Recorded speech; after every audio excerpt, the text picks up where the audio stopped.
স্ত্রীর কাছ থেকে দুইটা জিনিস চাইতে হয়, কোরআনে আছে।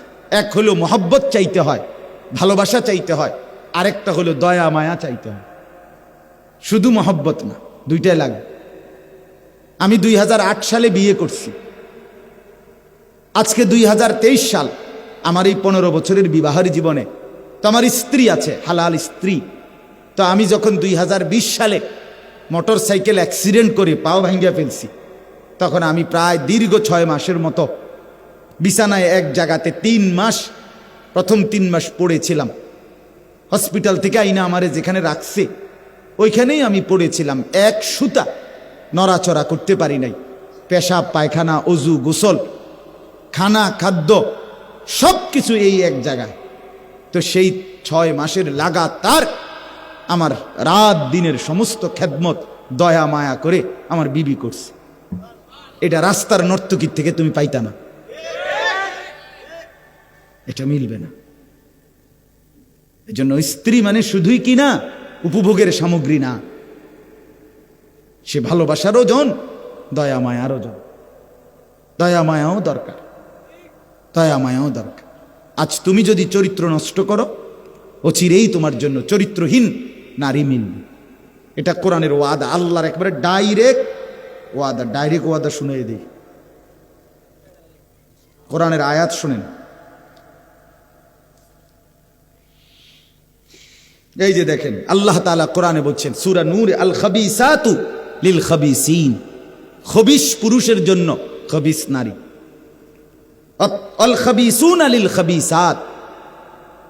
খবিস নারীর জন্য খবিস পুরুষ। এই ডাইরেক্ট কোরআনের আয়াত। ঠিক কইলেও ঠিক, ঠিক না কইলেও ঠিক।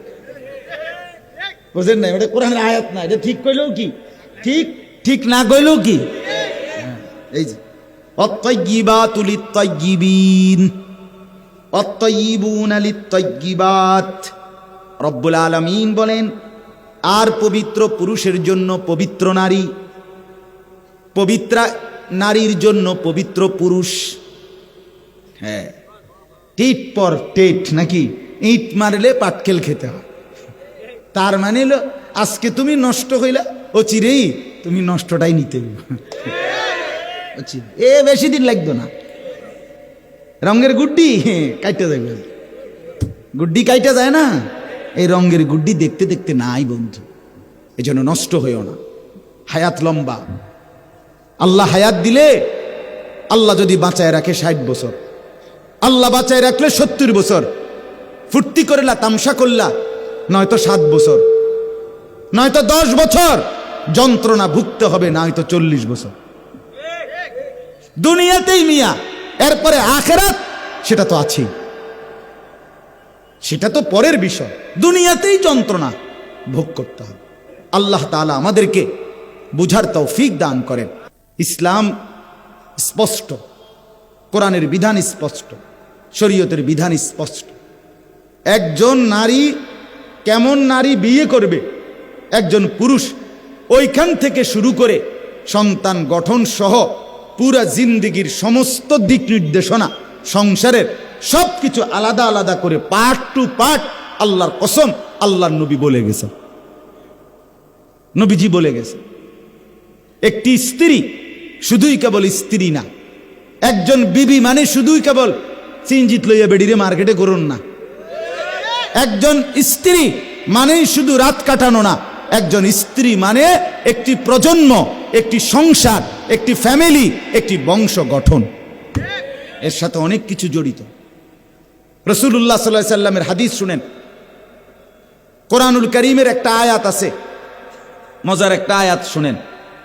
কোরআনে একটা আয়াত আছে, ওয়াল্লাযীনা ইয়াকনিজুনা আয-যাহাবা ওয়াল ফিদ্দা ওয়া লা ইউনফিকুনাহা ফী সাবিলিল্লাহ ফাবাশশিরহুম বিআযাবিন আলীম। আল্লাহ তাআলা বলেন, যেই ব্যক্তি স্বর্ণ এবং রৌপ্য জমা করে অতঃপর তা আল্লাহর রাস্তায় ব্যয় না করে, খরচ না করে, মানে যাকাত দেয় না, দান করে না, সাদাকা করে না, শরীয়তের হক আদায় করে না সম্পদের মধ্যে, স্বর্ণরৌপ্য টাকা পয়সার মধ্যে, আল্লাহ বলে ফাবাশশিরহুম বিআযাবিন আলীম। হে নবী, আপনি তাদেরকে মর্মান্তিক, পীড়াদায়ক ভীষণ আযাবের ভয় দেখান, এটা জাহান্নামের আযাবের ভয় দেখান। এই আয়াত যখন নাজিল হইছে, কথাটা খেয়াল করেন, সাহাবীরা বুঝছে স্বর্ণ রৌপ্য জমা করা খুব পছন্দের বিষয় না। কথা বোঝেন নাই? কারণ যদি ঠিক মতো আল্লাহর হক আদায় না করতে পারি টাকা পয়সার মধ্যে, তাহলে আযাব ভোগ করতে হবে। তো সাহাবীরা জিজ্ঞেস করছে, ইয়া রাসূলুল্লাহ, আমরা মুসলমান জমা রাখতে পারি, সংগ্রহ করতে পারি, এরকম নিজের জীবনে অর্জন করতে পারি, এরকম শ্রেষ্ঠ নিয়ামত কি? আমনে কদ্দুর কোন? রাসূলুল্লাহ সাল্লাল্লাহু আলাইহি ওয়াসাল্লাম বলছে 3 জিনিস। কয় জিনিস? 1 নাম্বার লিসানুন যাকির। নবীজি বলছেন যেই জিহ্বা সর্বদা আল্লাহর জিকির করে, এমন জিহ্বা যার অর্জন হয়, এটা ওই মুমিনের শ্রেষ্ঠ অর্জন। 2 কলবুন শাকির, যে ব্যক্তির অন্তর সবসময় আল্লাহ তাআলার প্রতি খুশি, কৃতজ্ঞ, আল্লাহর ফয়সালা, সুখে থাকি দুঃখে থাকি, কখনো পাইলাম কখনো পাইলাম না, কখনো আনন্দ কখনো বেদনা, কখনো হাসি কখনো কান্না, এই মিলাইয়া আল্লাহর ফয়সালার উপরে সর্বাবস্থায় যে দিলে দিলে খুশি, কৃতজ্ঞ, আল্লাহর নবী বলেন এটা শ্রেষ্ঠ সম্পদ।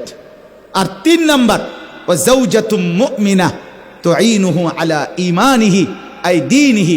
3 নাম্বার হলো, রাসূল বলেন তৃতীয় কোন মানুষের শ্রেষ্ঠ সম্পদ একজন মুমিনা নেককার স্ত্রী, যে তাকে দ্বীনের কাজে, ঈমানের কাজে সহযোগিতা করে।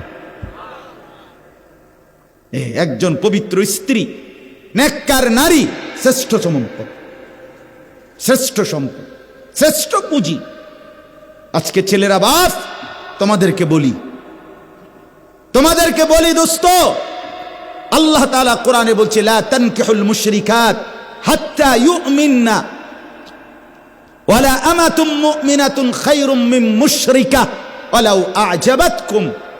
আল্লাহ কোরআনে বলে কোন মুশরিক, কোন পাপী, কোন নাফরমান, কোন বেহায়া নারীকে বিবাহ করো না। হাত্তা ইউমিননা, যতক্ষণ না সে পূর্ণ ঈমানের দিকে ফিরে না আসে। আল্লাহ কোরআনে বলেন ওয়ালা আমাতুম মুমিনাতুন খায়রুম মিন মুশরিকা, একজন নেককার মুমিনা চরিত্রবান পবিত্রা দাসীও স্বাধীন বিত্তশালী একবারে সম্পদশালী সুন্দর চেহারার মুশরিক নাফরমান পাপী নারীর চাইতে উত্তম।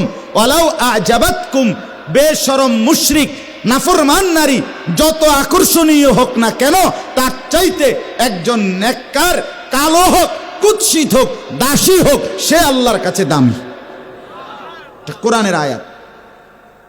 আজকে যেই সমস্ত ছেলেরা, আমি অনুরোধ করছি বাপ, নওজোয়ান, তোমাদেরকে এই বন্ধু বললাম, তোমরা যারা সকাল থেকে রাত 2টা 3টা পর্যন্ত মোবাইলে উলঙ্গ ছবি দেখো, নর্তকীর নাচ দেখো, সারা পৃথিবীর নারীর ছবি দেখো, অচিরেই বিশ্বাস করো পবিত্র নারী পেতে তোমার জন্য কষ্ট হবে। মনে রাখো, এই ঋণ শোধ করতে হবে। হ্যাঁ, তখন বুঝবা ভাইয়া, এমনি মানুষের বেডি সাউন আর ঘরের বেডি যদি অসৎ হয়, তখন টের পাইবা দুনিয়া কারে কয় আর জাহান্নাম কারে কয়। রাস্তার বেডি তো বেডি চাইতে চাইতে গেছো গা, তুমি বেডিও গেছে গা, তুমিও গেছো গা, কিন্তু যারে ঘরে আনছ স্ত্রী, এ বেডি যদি দুশ্চরিত্র হয়, এই মহিলা যদি চরিত্রহীন হয়, তো সব শেষ, সব। তখন টের পাবেন আহা জীবন কত কষ্টে। যার স্ত্রী অসৎ, যার বউ অসৎ, তার জীবন আর জাহান্নামের টুকরা ছাড়া আর কিছু না। আমি আমার এই ছোট্ট জীবনে অগণিত পুরুষকে, অগণিত যুবক আমি দেখছি, যারা আমার সাথে এরকম হাজারো অবস্থা বলছে যে আহা 3 বছরের প্রেম, 5 বছরের প্রেম, হ্যাঁ লম্বা সময়, এরপরে বিয়ে করছে 8 মাস, 2 মাস, 1 বছর, 1.5 বছরের ভিতরে বিবাহের পরের জিন্দিগিটা জাহান্নামের টুকরা হয়ে গেছে। এজন্য অনেক ছেলে তোমরা দাঁড়িয়ে বসে, তোমাদের কাছে অনুরোধ করছি, আখেরাত তো আছেই বন্ধু, দুনিয়াটাকেও জাহান্নাম বানাইও না। রাস্তার মেয়ের সাথে সম্পর্ক গড়ো না, বেপর্দা মেয়ের সাথে বিবাহ বহির্ভূত যে তোমার সাথে সম্পর্ক করছে, সে বিবাহের পরে আরেকজনের সাথেও সম্পর্ক করবে। এ তোমারে কষ্ট দিবে দোস্ত বন্ধু। কোরআনুল কারীমের মধ্যে আছে, আল্লাহ বলেন, আমি যাকে পবিত্র স্ত্রী দেই, সেই স্ত্রীর মাধ্যমে আমি তাকে ওয়াজআলা বাইনাকুম মাওয়াদ্দাতাম ওয়া রাহমা, আমি তার জন্য ভালোবাসা এবং দয়া মায়া উভয়টাই দেই।